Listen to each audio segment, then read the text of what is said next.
In 1770, I built a house, dam, saw and grist mills on the west side of the Connecticut River. Here I was in easy circumstances and as independent as my mind ever wished. John Peters.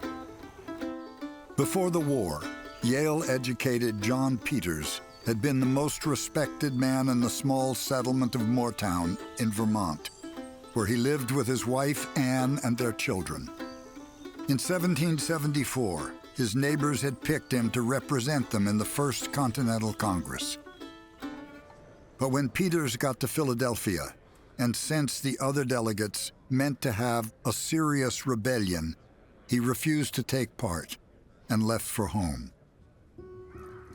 On the way back, suspicious patriots detained him 4 times in Wethersfield, Hartford, Springfield, and finally in Moortown itself, where another mob threatened to execute him, he remembered, as an enemy to Congress. His own father, a colonel in Connecticut's rebel militia, urged his fellow patriots to use severity on his son, to make him a friend to America. The mob again and again visited me. They confined me to the limits of the town and threatened me with death if I transgressed their orders. Even then, Peters refused to betray his king and conscience.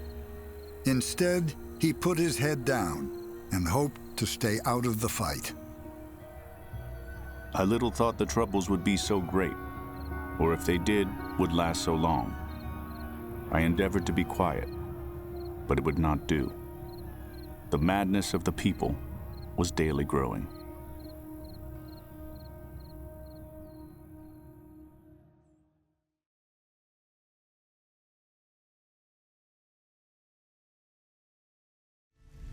Montreal.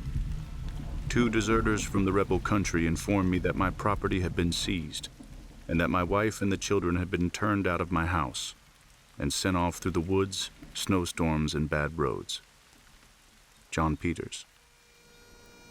To escape persecution and fight for his king, the Vermont loyalist John Peters had fled to Canada in 1776, leaving behind his wife Anne and their 6 children. After his defection, patriots seized his home and evicted his family.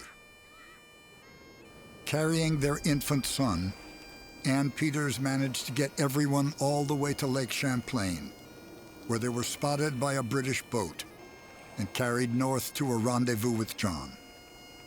They were naked and dirty, he remembered, but safe.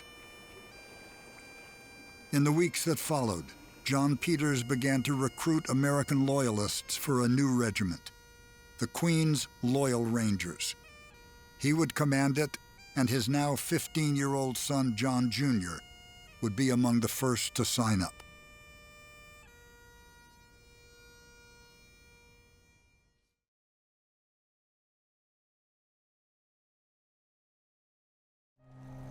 I cannot say I look back with regret at the part I took from motives of loyalty, from love to my country, as well as duty to my sovereign. And notwithstanding my sufferings, I would do it again if there was occasion. John Peters. John Peters and his wife Anne settled in Nova Scotia. Most loyalists would choose to stay despite the danger and take their chances, hoping to resume their old lives in the new country. But thousands decided to leave. They huddled together in the last British strongholds of New York City, Charleston, and Savannah, waiting for ships to be found to take them away.